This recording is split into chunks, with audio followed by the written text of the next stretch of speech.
Rain hammered against the city like a punishment that wouldn't stop. The sky was a bruised gray, thunder rolling somewhere over the industrial docks.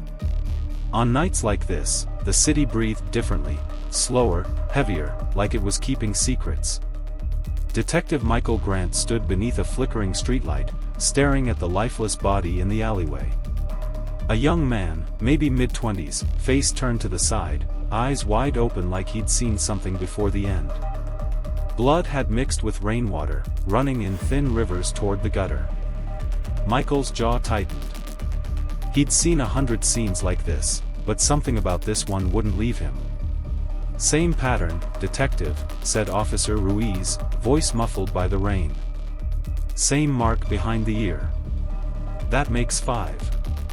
Michael crouched beside the body, flashlight cutting through the rain. The mark, a small, deliberate cut, clean, surgical, gleamed faintly under the light. His chest felt cold. Whoever was doing this wasn't sloppy. He was sending a message. He stood up slowly. 5 bodies in 3 months. All young men. All within 5 miles of each other. The press is already calling him the Phantom Surgeon. Ruiz exhaled, pulling his jacket tighter. "You think it's the same guy?" Michael nodded.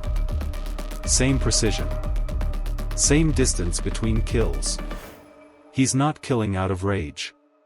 He's experimenting." A sudden gust of wind blew rain sideways, scattering loose papers along the pavement. Somewhere in the distance, a siren wailed, faint, fading. Michael looked up at the apartment windows above. Curtains moved. Someone had been watching. He motioned to Ruiz. "Get uniforms to canvass the building. Top to bottom." As Ruiz walked off, Michael's phone vibrated. Unknown number. He hesitated before answering. A distorted voice crackled through. "You're too late again, detective." Michael froze. "Who is this? You've been chasing ghosts. Maybe stop chasing them in other people's sons."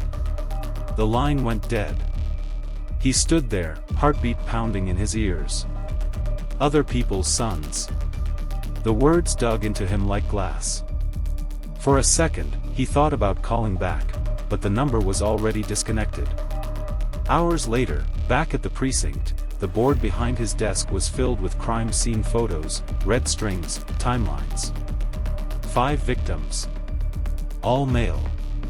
All killed within a 5-day window each month. All with that mark. But now, that call, it was the first personal taunt. Captain Moore leaned against the doorway. "You look like hell, Mike." "Feel like it," he muttered. Moore stepped closer, eyeing the board. "Press is breathing down my neck. The mayor too. They want results, not ghosts." "I'm close," Michael said quietly. "You've been saying that for weeks." He didn't answer. Instead, he stared at the photo of the most recent victim, the one from tonight. The eyes haunted him. There was something in the expression, not fear, not surprise, almost recognition. Moore sighed. "Take a break. Go home. Shower. Sleep. You're no good to me like this." Michael nodded, though he knew he wouldn't sleep. Driving home, the rain hadn't let up. Wipers dragged across the windshield like tired arms. Streetlights blurred into streaks of gold and gray. His phone sat silent on the passenger seat, the words still echoing in his mind, "Other people's sons." He pulled into the narrow driveway of his suburban house. The lights inside were off except one, the kitchen. Through the rain, he could see a shadow moving behind the curtain. His stomach clenched. When he stepped inside, the smell of coffee hit him. His son, Adam, sat at the table, hoodie pulled up, eyes on a stack of sketches. "Hey," Michael said softly. "Couldn't sleep again?"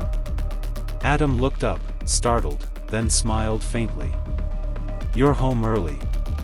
Case going bad?" Michael hung his coat, forcing a smile. something like that. He glanced at the sketches spread across the table, anatomical drawings, shaded, precise, each showing muscle structures of the human body. Beautiful work, but eerily clinical. You still thinking about med school? Yeah, Adam said quietly. Just, don't know if it's me. Michael poured coffee, watching him. His son was 23 now, quiet, introspective, the kind who always overthought everything. He'd dropped out of college the previous year after his mother's death.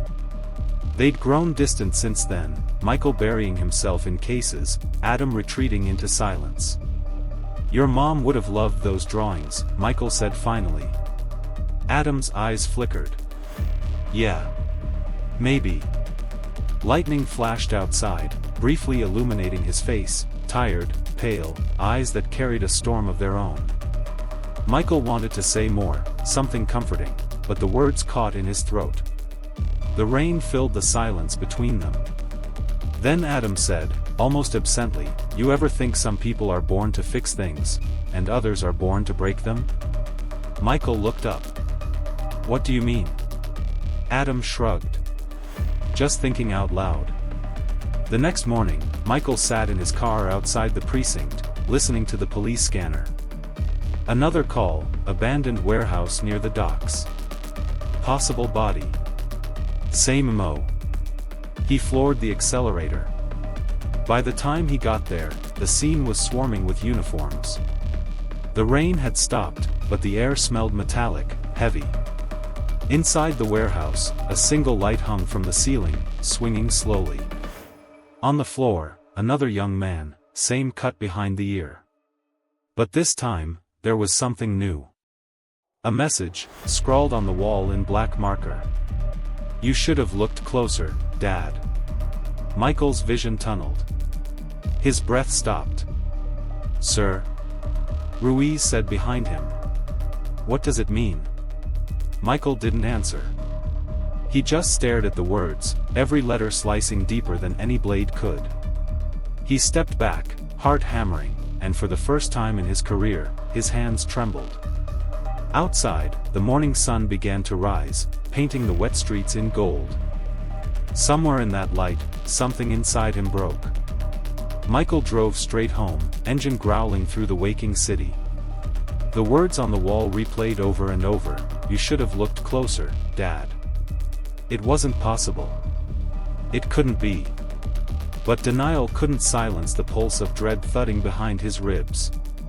When he reached the house, the front door was slightly ajar. He drew his weapon instinctively and stepped in, eyes scanning corners, breath shallow.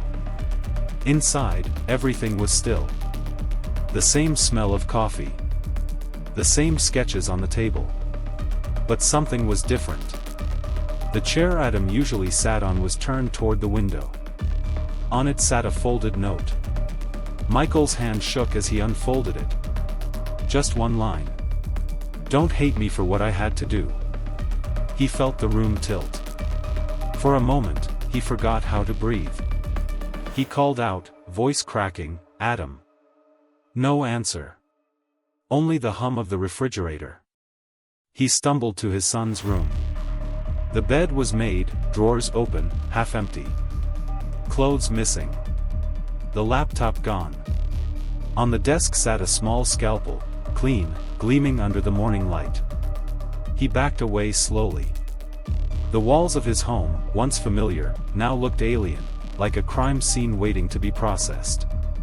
Hours later, he sat in his car near the docks, phone pressed to his ear.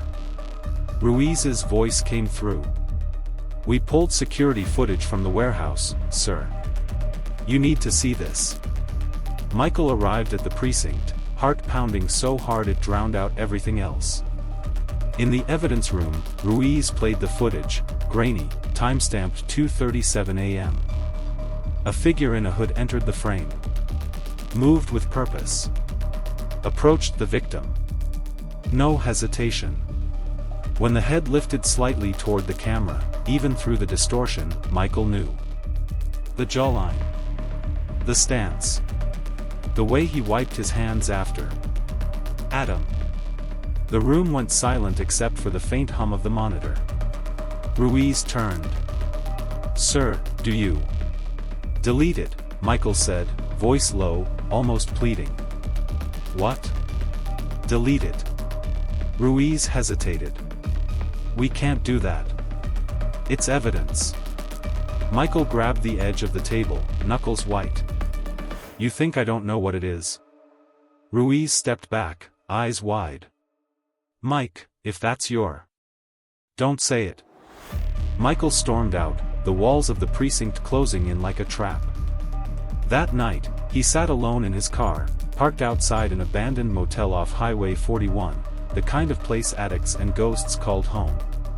Through the windshield, neon buzzed weakly in the rain. His phone buzzed again. Unknown number. "Stop chasing me," the voice said softly this time. Michael gritted his teeth. "Adam, listen to me." A pause. Then a faint, trembling exhale. "You weren't supposed to find out yet." "Where are you?" "You wouldn't understand." "They deserved it." Michael's voice broke. "You killed 5 people, Adam. They were monsters. They hurt people. I saw what you couldn't. I fixed it." Michael's throat tightened. "You think this is fixing it?" Adam's tone softened, almost a child again. "You always said justice was doing what others can't. I learned that from you." Tears blurred Michael's vision. "You learned wrong." The line went silent for a moment. Then Adam whispered, "You should have been there for me after Mom died." Click. The call ended. Michael sat there, phone pressed to his ear long after the line had gone dead, the weight of every word crushing him. Outside, lightning split the horizon in half. By the next morning, the task force was in full swing.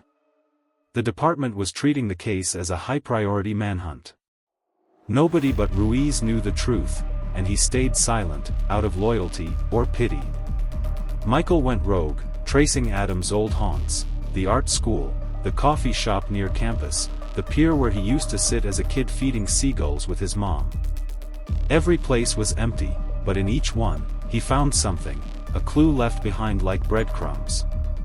At the art studio, on the back of a sketchbook, Adam had written, "You said monsters hide behind faces we trust." At the pier, carved into the railing, "I'm not hiding anymore." Michael's reflection stared back from the wet wood, eyes hollow, face lined with guilt. 3 days later, another body dropped. This time, it was someone different, a former foster care counselor accused of abuse, but never charged. Same mark behind the ear. Same precision. The city erupted. Media headlines screamed, "Phantom surgeon strikes again." Michael stood over the crime scene, staring down at the victim, knowing his son had done it, knowing there was nothing accidental about it. Ruiz approached quietly. "We got a lead. Surveillance near the canal caught a man matching your son's description heading toward the old subway tunnels." Michael's chest felt like it was caving in. "Don't send anyone yet." "Sir, protocol." "I said don't." Ruiz hesitated, then nodded reluctantly. Michael left alone, gun holstered but heavy in his hand. The tunnels were damp, reeking of rust and rot. His flashlight beam cut through the dark like a blade. Water dripped from the ceiling, echoing with a rhythm that sounded like a heartbeat. Then, footsteps. He turned the light. Adam stood at the far end, hoodie soaked, hands trembling, eyes wild, not with madness, but grief. Michael's voice cracked. "Son, it's over." Adam shook his head slowly. "You don't get it. They had to pay." Michael stepped forward. "You're not God, Adam." "No," Adam whispered. "Just your son trying to do what you never could." The words cut deeper than any knife. Michael's eyes glistened. "You think I didn't care? You think I didn't see what losing her did to you? To us?" Adam's lip quivered. You buried yourself in the job. I buried myself in purpose. Michael lowered his gun. Come home. Please. Let me help you. For a second, Adam's eyes softened, tears forming, but then sirens echoed faintly above. Back up. Ruiz must have called it in. Adam's expression hardened. They're here. Don't run, Michael said. Please. Adam looked down at the gun in his own trembling hand, not raised, just held, confused. The tunnel lights flickered. A dozen red beams cut through the dark as SWAT flooded the passage. Drop the weapon, someone shouted. Adam turned to his father, eyes filled with regret. I just wanted to fix what was broken. He dropped the gun. The echo of it hitting the ground sounded like the end of something sacred. Officers rushed forward, cuffing him, shoving him to his knees. Michael stood motionless, the world dissolving into silence around him. As they dragged Adam past, the boy looked up once more, eyes red, face streaked with tears, and whispered, "I'm sorry, Dad." Michael's lips trembled. So am I. Rain began to fall again, dripping from the cracks above, mingling with the tears on his face. The tunnel fell quiet except for the soft metallic click of handcuffs. And then, nothing. Just silence.